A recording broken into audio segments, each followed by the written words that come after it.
Hi everyone, thanks so much for joining me today. My name is Tina, also known as Blooming Knitter, and this is Knitting Blooms.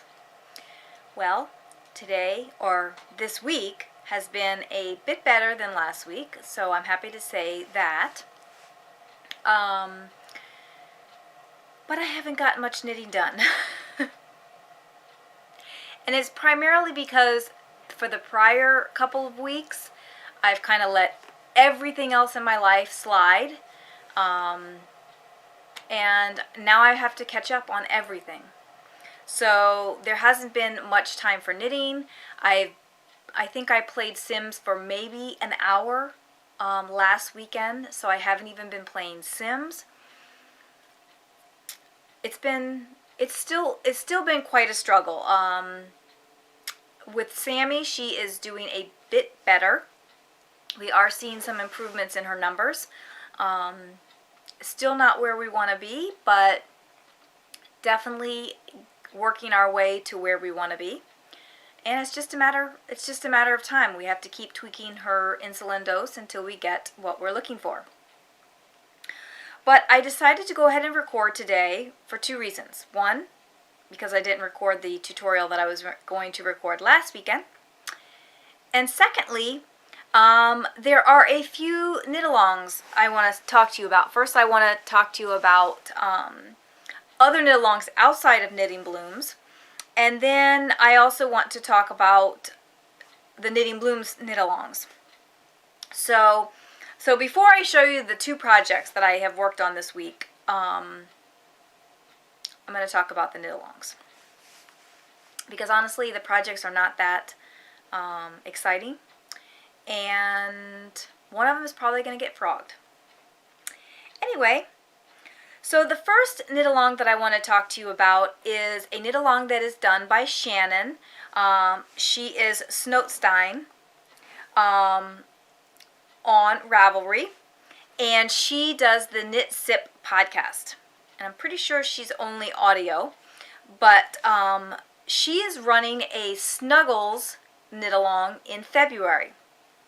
So if you are doing some snuggles, which I'm hoping to pull out my knitting machine maybe this weekend, because I just bought all kinds of yarn for snuggles. And so I'm hoping maybe I will pull out my knitting machine this weekend and whip up some squares so that I can crochet the edges on those squares. So if you are interested in doing some snuggles in February, go on over to the Knit Sip Ravelry group, and I will try to link it in the thread in Ravelry for this episode. So if you're watching this episode on YouTube and you're interested, please check out the Knitting Blooms Ravelry group and look for the thread for this episode. And make some snuggles for the shelter animals. Okay, so that is the knit-along that's outside of the group. I wanted to mention the knit-alongs inside in the Knitting Blooms group. Okay, so we all know that we're doing Knit Your Stash, and I finally went through all of the chatter and all of the finished objects this past, well, today. I really wasn't feeling up to doing it, but I knew it needed to be done, and I started going through some of the chatter, and there were some questions, so I'm glad that I went ahead and went through it. I did not respond to every single post in the chatter because I think there was like something like 175 posts that I had to read through, but I did try to answer all of the questions that were asked in regards to whether this counted or that counted or whatever. So if you've asked a question and you haven't checked out that thread in a couple of days, then go check out my answers to those questions. One of the questions was, does spinning count towards Knit Your Stash? And the answer is yes. As long as your fiber was in Ravelry prior to January 1st, 2015. Anything that you spin does count as long as it's complete. You can't have it on the bobbin saying, oh, I just need to ply it or whatever. It has to be complete. and ready to be knit. And then if you knit it, you get credit for that too. Also, I did notice in the finished object thread that there were a few people that accidentally double posted projects, the same projects. Now I have gone through and I have deleted those posts. I'm sure it was an accident. I know that nobody does it on purpose. But you can double check if you're not sure if you posted a specific project, you can double check your projects, because in each thread on Ravelry, on your icon, on the left-hand side of the thread where your Ravatar is, and underneath it'll tell you posts or something. Let me actually look at what it says, then I can be more informative about how to find what you're looking for. Okay, so Ravelry. Okay, so for instance, here is my post for last week's episode. And if you see, let me see if I can hold this without touching the screen. Right here, it tells you how many posts, like the 8,000 something is the number of posts that I have in Ravelry. And that 3 right there, it tells me how many posts that I have in this thread. And if I click that 3, it will show me all of my posts that are in that thread. If I made comments or whatever, is this going to refocus? It's focused, but it's a different color now. I don't know. Well, oh, there we go. That's better. So then it will tell me it'll show me all my posts, and I can go back and see, did I post this before? So if you're questioning whether or not you posted a particular project for Knit Your Stash, all you have to do is find one of your posts and then click on that number that's next to the number of posts that you have in Ravelry, and you'll be able to see just those posts in that group or in that thread. That way you don't have to accidentally double post, because I know that thread is getting quite long, and it's very easy to accidentally double post if you think, oh, I didn't post this, and then you post it again. But like I said, I've gone through and I've deleted all the double posts that I've seen anyway. I've deleted everything that I could see that was a double post. So that's all taken care of. What else? There was something else, I think. Oh, but speaking of double posts, please feel free to post your finished objects also in the chatter thread, because that will give you an extra opportunity to win if you post your finished object in the finished object thread and in the chatter thread. Then, people can comment on it in the chatter thread, and you will also get an opportunity to win in the finished object thread both ways. So you can still double dip that way, but just don't double dip by trying to post the same project in the finished object thread more than once. And there were a couple of chatter posts in the finished object thread as well, and I know that I'm sure that's accident also. I am guilty of it myself, and I find myself starting to type a message and then stop or what have you. So I have deleted the chatter in the finished object thread as well. So nothing against anybody who did it by accident. I know it's an accident, but I just want to bring it to you guys' attention so you can kind of pay attention a little bit more, and try not to post in that thread for chatter. Finish Your Froggatt. We are also doing in February. I forgot to unlock the thread, so I just unlocked it either today or yesterday. I can't remember. And this is actually, I'm recording on Thursday the 5th. So yeah, nobody said, hey, the thread's locked. So I forgot to unlock it. But I did notice that, and I have unlocked it. We have, I think I have a Finish It or Froggatt chatter and a Finish It or Froggatt finished object as well. Yes. So again, the same thing applies. Post your finished objects in the finished object thread, but also in the chatter thread so people can chat about it. The finished object thread or the frogged thread or whatever it is for the projects, and that will be a larger prize, whereas the chatter is just banter back and forth and sharing your ideas and what you're planning on doing and commenting on everyone else's finished objects or what have you. That goes in the chatter thread, and that is going to be, again, another pattern or something to that effect. So those two knit-alongs, and then we also have the square a week knit-along, which I'm loving so far. There's been a lot of activity in that thread as well. It's an informal knit-along for basically a square hexi puff or what have you for a sock yarn blanket knit-along.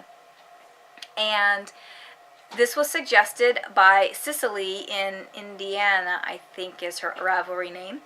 And I thought it was a great idea because I am trying to do 52 squares in 2015, and that's a square a week.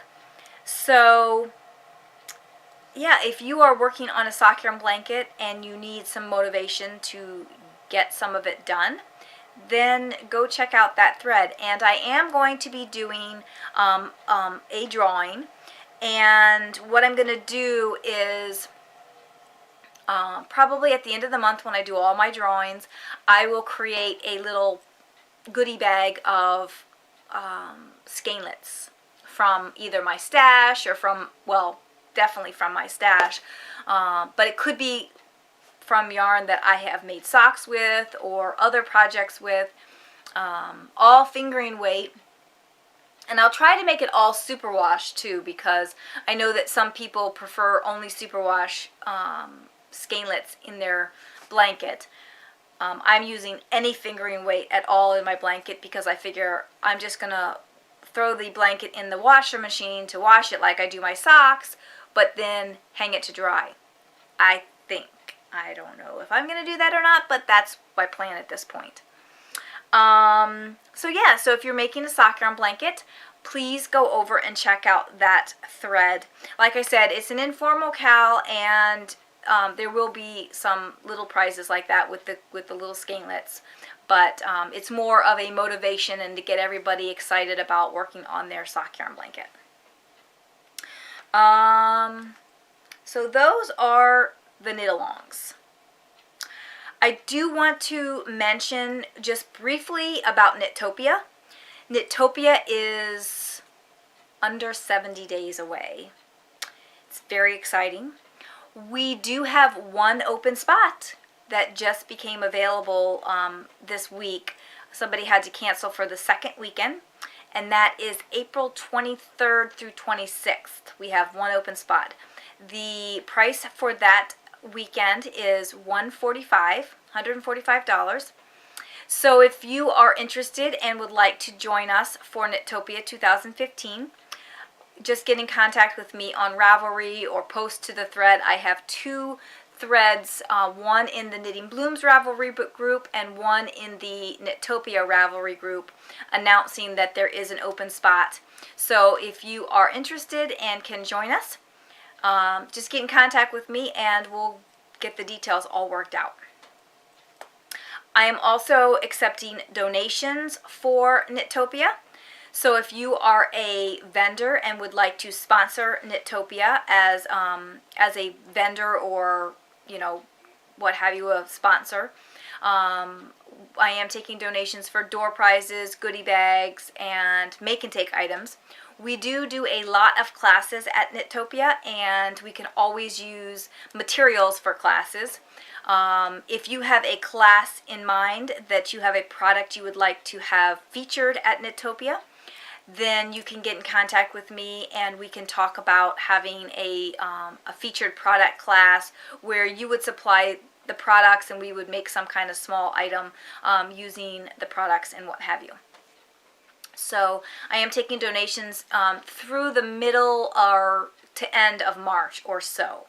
I try to get all the donations and everything wrapped up by the end of March so that I have the first 2 weeks, well, not even quite the first 2 weeks, in April to get everything organized and ready for Netopia, which starts on April 16th. But I actually go up to the cabin on the 15th this year. I like to get there a day early to get things set up before everybody starts to arrive on the 16th. So like I said, if you have an indie shop, or if you are a larger yarny company and you'd like to sponsor Netopia, just let me know. I do a whole brochure about the retreat, and all the advertisements for all the sponsors are in that brochure. Okay, so this is going to be a short show. We are at about 16 minutes and I'm almost done. I'm going to share my projects with you, and that will be about it. I have not done any spinning. No spinning at all. And really, most of the knitting that I did was primarily due to the VKN that we had last Saturday, and I'm really glad that I ended up having the VKN. Saturday morning I was like, you know what, I just don't feel up to it. I'm not really feeling that social right now, but I decided to go ahead and do it anyway. And even though I wasn't very talkative on Saturday night, I enjoyed my time that I spent with everyone there, and I'm glad that I did go ahead and do the VKN, even though I wasn't feeling, you know, extremely social at that moment. But yeah, I had a really good time. I got a lot of knitting done, which was fabulous. And I'm going to try and schedule 1, possibly 2 more VKNs before Netopia. I don't know if that's going to work or not. I'm going to look at the calendar and try and schedule it. We were supposed to do one this weekend, but since I postponed the one a couple weeks ago to last weekend, I decided that I needed to cancel this weekend because I thought it was going to be too hard. And I'm kind of glad that I decided to cancel that one, because right now I'm feeling kind of overwhelmed for this weekend, because I do have Knit Club on Saturday, and I feel like I am so far behind on everything real life related, cleaning my house and all of that. So yeah, I just can't do it this weekend, but I will try and get another VKN schedule. There probably will be one in February and hopefully one in March before Netopia.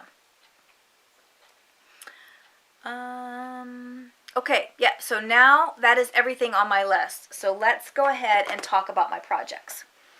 And like I said, I only have 2 projects today, and they're really basic. My basic socks, which is what I worked on at the VKN last weekend. I started to do sock yarn blanket squares, and I know the squares are really simple and easy, but my brain still was not capable of handling it. So I did 1 square and I did not have the right count. I either didn't decrease properly or I didn't have the right number of stitches at the beginning, and I tried to fix it and it wasn't working, so I just ripped the whole thing out. And then I went to these.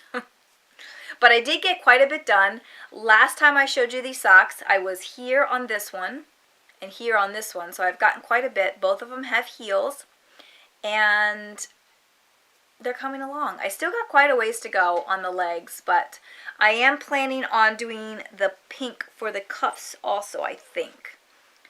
I think I have enough of the pink to do cuffs as well. I might have to measure, you know, to cut this in half, make sure that I have the same number of grams so that I don't use too much on one sock and then not have enough for the other. But they're coming along. I really love this yarn. This is Never Enough Time, and the colorway is Totally Tina. Let you get a closer look of it. There we go.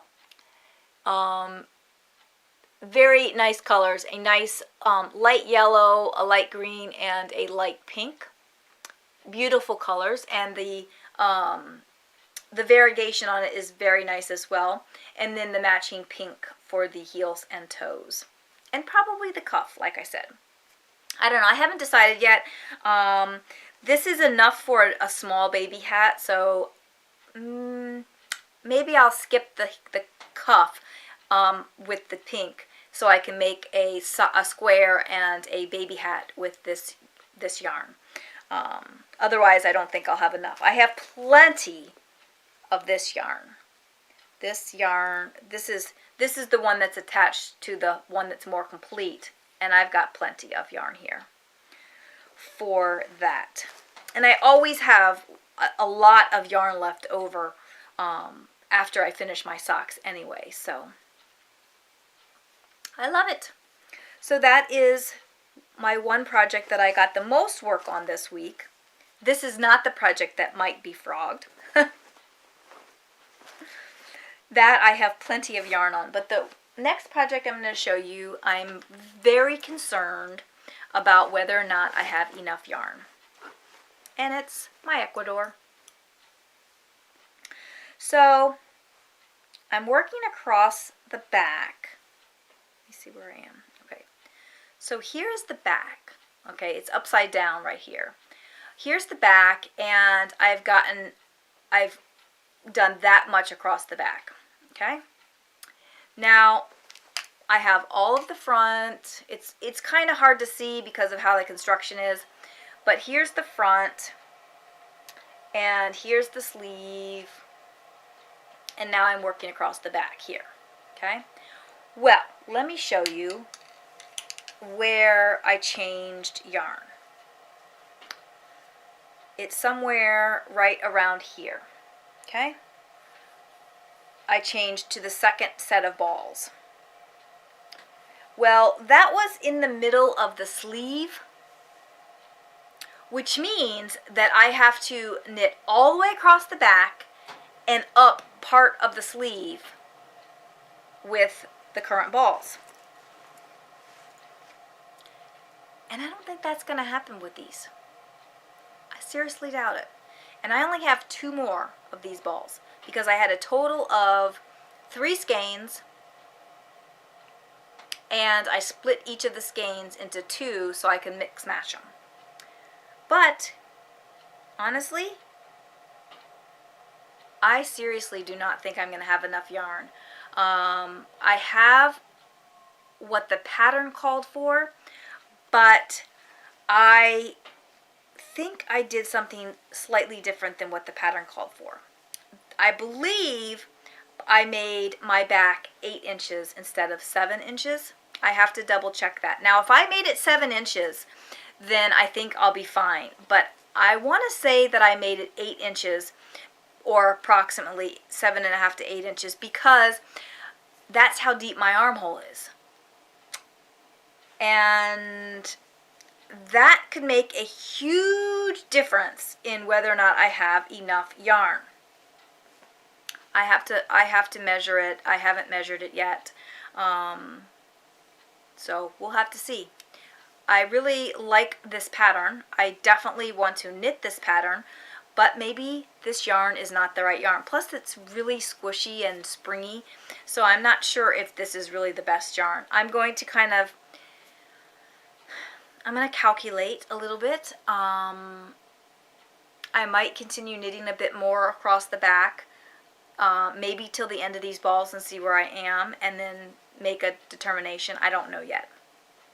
But what I did want to show you is that as I'm working across the back, now on the front, when you get to the edge, when you got to the edge, you did a knit 2 together, and it looked fine, and I liked it. When I got to the back, you'll see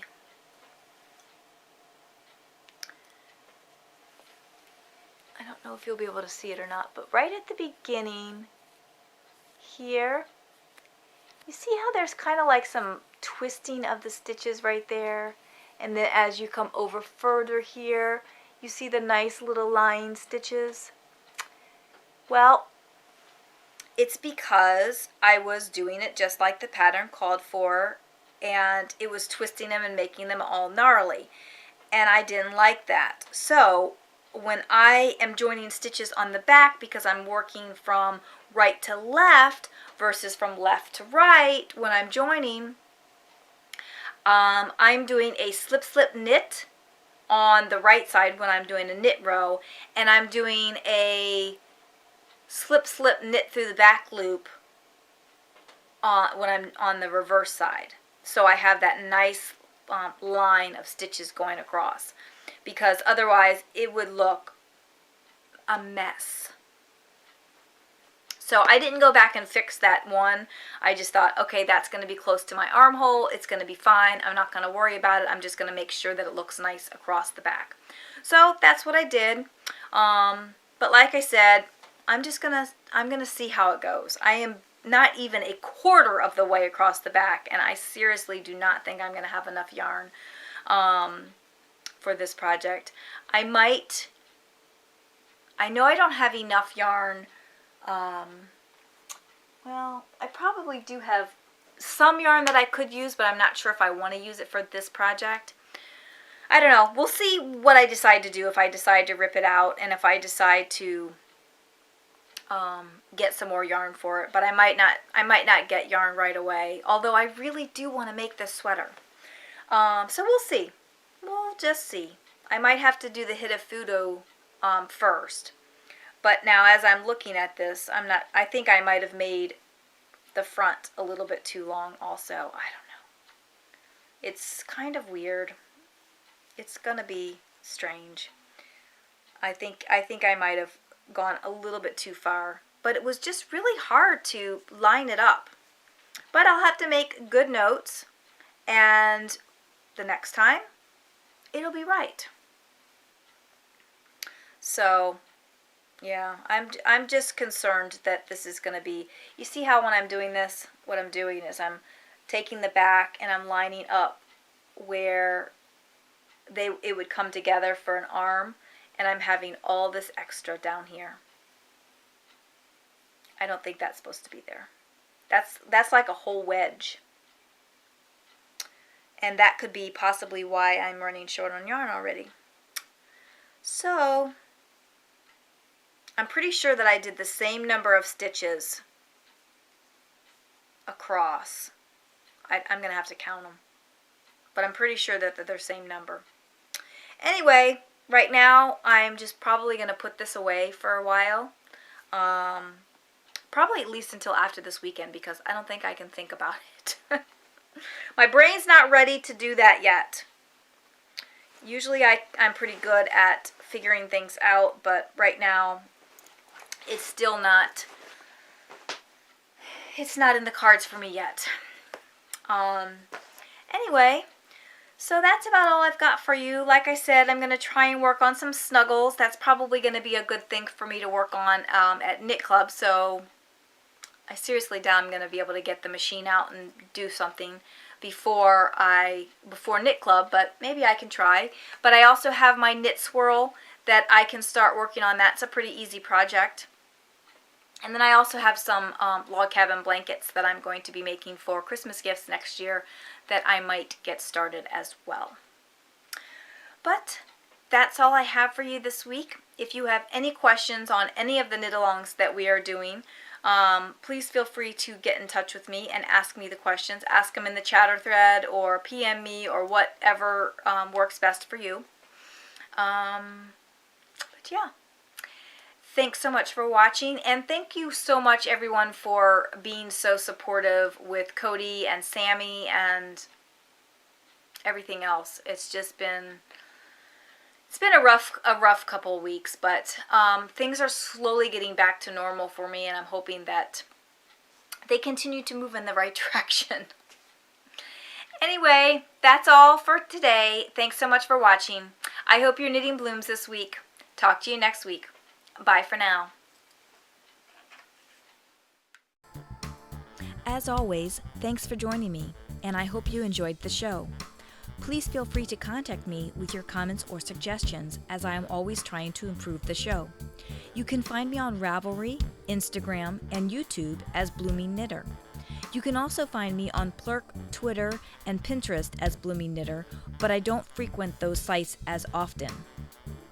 I post show updates on Twitter and Facebook, and sometimes to Google Plus and Plurk. I am Miss Aerobics on MyFitnessPal and Fitbit. You can always find all the old episodes as well as links to the tutorials on the blog at www.knittingblooms.com. And you can also follow the show on Facebook. You can email me at knittingblooms@gmail.com, and show notes can be found at knittingblooms.com.